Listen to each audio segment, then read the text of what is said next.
Hi, it's Sandy Wyllie. Welcome to my mental health channel. You got this, where I wipe away the stigma of mental illness by talking about my own personal struggles as a former patient of almost 20 years, having borderline personality disorder. I also have post-traumatic stress disorder. I have ADHD, OCD. I have anxiety disorder, panic attacks. I talk about schizophrenia, bipolar, a lot about narcissism, and that's today's topic, and a plethora of other mental health issues. I also try to be encouraging and inspirational and share with you my stories, but only as a former patient. I am not a licensed therapist. I do not hold a degree in psychology, so I cannot give you a professional opinion. The only thing I ask in return of you is to please be kind and respectful in the comments down below, to me, to everyone else. We don't always have to agree on everything, but we need to agree on showing kindness and respect to one another. If you're new to my channel, welcome. If you like what you see, give it a thumbs up. Hit the like button down there. And if you haven't already, hit the subscribe button. All right, it's 100% free. So today's topic is how to spot a narcissist. All right, how do we spot a narcissist? When you walked into the party, it was like you walking into a yard. Who's saying that? I just read her memoir, Carly Simon. Who was that song about? Anyone know? Warren Beatty? I'm going to let you know from reading her memoir, it was about 3 people, not just one. Okay, 3. So it wasn't about just one man. So when you walked into the party, it was like you were walking into a yard. A narcissist, you will be able to tell before they even open their mouth. When they walk into a room, they own the room.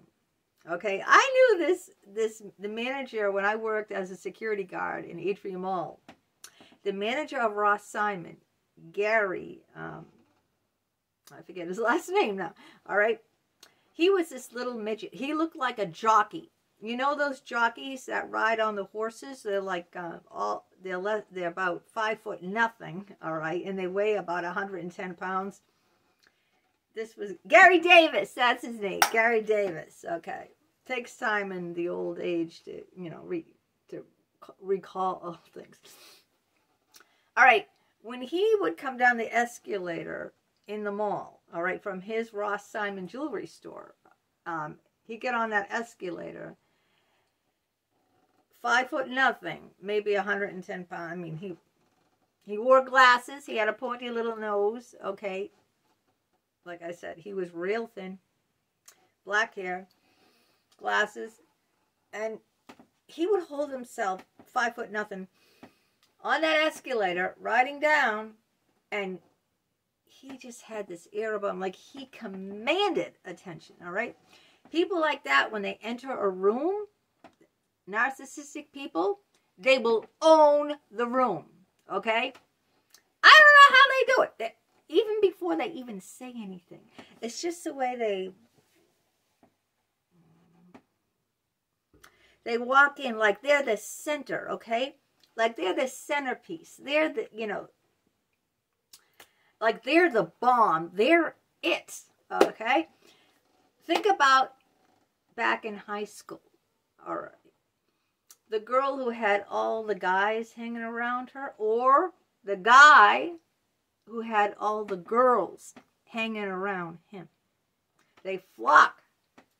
These people flock to them in droves, especially the opposite sex. They flock to these people in droves because these people are so arrogant. The narcissists are so arrogant. They think they own everything. They think they own you. They think they own the world. They're the center of the universe. Everything, is on them. They're perfection personified. So everyone gravitates. I think people gravitate toward other people who have like a very strong, positive vibe. They give off like a very strong, positive vibe. But let me tell you, these people are the most insecure people you know. But you would never, ever guess it because they give off an arrogant, very strong vibe. And it's almost like people are in awe of them. If you have a boyfriend or you have a girlfriend, either one, I'm not trying to be sexist here, okay? And I'm a woman, so let's say I have a boyfriend and he has a lot of female friends. They're always calling him. They're always asking for his advice. I bet you anything he's a narcissist. Now, I'm not saying, don't get me wrong, I'm not saying if a guy has a lot of female friends, that automatically makes him a narcissist, all right? I'm not saying that. But narcissists will attract a lot of people of the opposite sex. And it's like a magnet, you know? It's like a magnet how they do it. Because, you know, like Carly Simon sings, when you walked into the party, it's like you're walking into a yacht. Your hat strategically dipped below one eye. Your scarf was apricot. I forget what she said. You had one eye in the mirror, okay? Like they're always looking at themselves like, they can't walk by a mirror, okay? That's another thing, without looking at themselves, because it's like, God, you are one gorgeous. They think they're like that. They think like they're all that, you know? They'll look in the mirror. They can't walk by a mirror, okay? Without, Oh, man. Am I hot, honey? Woo! Woo! That's exactly what they give off. And, you know, they dominate. You know, they dominate a room. They dominate, manipulate people. So this is how you know a narcissist before they even open their mouths, all right? And once they open their mouths, you know, to me, that's it. I mean, it's obvious, all right? All they want to do is talk about themselves. Well, why would you be interested in anything else except about them? You know, why would you be interested in anything else? And why would they care about anything happening with you? You know how many narcissists I've worked with? I mean, they'd sit there, okay, and they would talk and drone on and on and on, all about themselves. Never ask me one single question, all right? So whether it's a female friend, whether it's a friendship, a romance, a coworker, if the other person is going on and on about themselves, okay, like monopolizing the conversation, interrupting you every time you try to talk, you can't get a word in edgewise type of people, all they want to talk about is like, you know, and it also could be these ones that drone on about how hard they have it, how tough they have it in life, these victim types. Whatever type they do, whatever, you know, mask they're wearing, they will go on and on all about themselves, all right? And they can talk for hours and hours and hours about themselves. And you never get a word in edgewise. You can never, you know, and then you're left like feeling like, you know, like that, like, gee, you know, I know, like, they should really go to therapy, you know, because that's what therapy is supposed to be like. The therapist is it's a one-sided relationship in therapy. The therapist is supposed to listen to you. But I've had therapists, narcissistic therapists, who all they did was talk about themselves. Richard Geist, even though he didn't talk about himself, you know what he said to me? He said, I can't retire. He's 81. I can't retire. My patients wouldn't be able to live without me. Do you see that omnipotence there, that they think they're God? Like, no one can live without me. How could I ever retire? How would my patients ever survive? My mother, a perfect example of a narcissist. I'm the best mother in the world. When you hear someone say like that, first of all, when someone is really, really good at something, they never, most people who do well at something never say it. You know, notice those people, they don't have to. People that are really good or do well at something will never come out and say that they are. You'll never hear someone say, I'm the best actress in Hollywood. The people that are really good don't say things like that. Or I'm the nicest person. Beware of someone who says things like that, okay? Red flag, okay? When someone says, I'm the nicest person you're ever going to want to meet. Nice people don't say that. They don't. So if someone is saying, I'm the best or the nicest or I'm the smartest woman or I'm whatever, the best of, the nicest, the kindest, I'm the most honest person, run. Those people who say whatever they are, they're the opposite of what they're telling you. They're trying to sell you something, all right? Real people don't have to sell you anything. Only fake people have to sell you a package deal, right? The real person doesn't have to sell you on anything. A kind person will never say to you, I'm the kindest person you'll ever know. You'll never hear that from them. Only the fake people trying to sell you a package deal. Those are the narcissistic people. They're trying to sell you a package, all right? I have the best figure. I'm the smartest woman you'll ever meet. I'm the kindest. Oh, I'm the most honest man. Those people who are advertising, those are the narcissists, okay? They're trying to sell you something. Because real people don't talk like that. All the people I know who are kind and good never say it. Like my husband. He never says anything like that. I never hear him say, I'm the best husband. I mean, he's a godsend. He's put up with so much shit. My borderline personality, my infidelities, my, a ton of shit, okay? I never heard my husband once in 40 years I've known him say, I'm the nicest man you'll ever meet.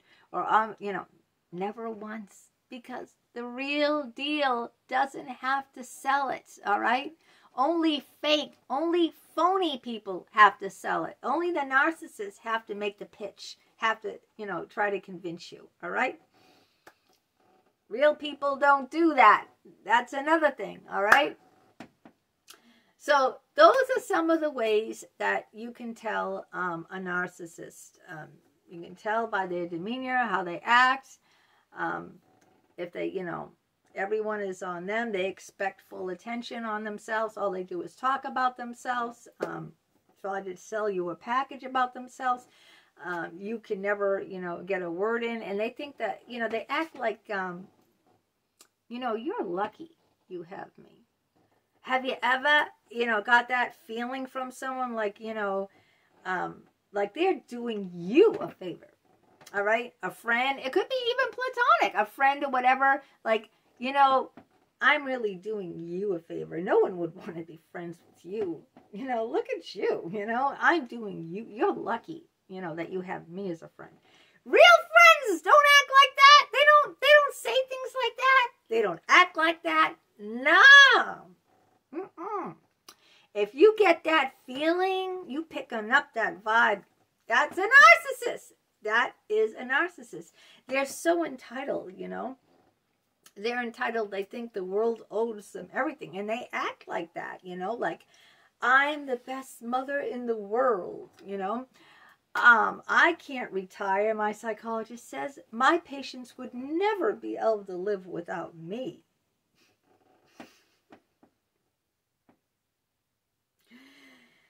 After one or two conversations with a narcissist, I'm done. I'm burnt toast. I am burnt toast. I've had it, The funny thing is, I was attracted to this Gary Davis at the mall. Let me tell you, I even kissed him a couple of times in the hallway. I admit, I attracted narcissistic people. I was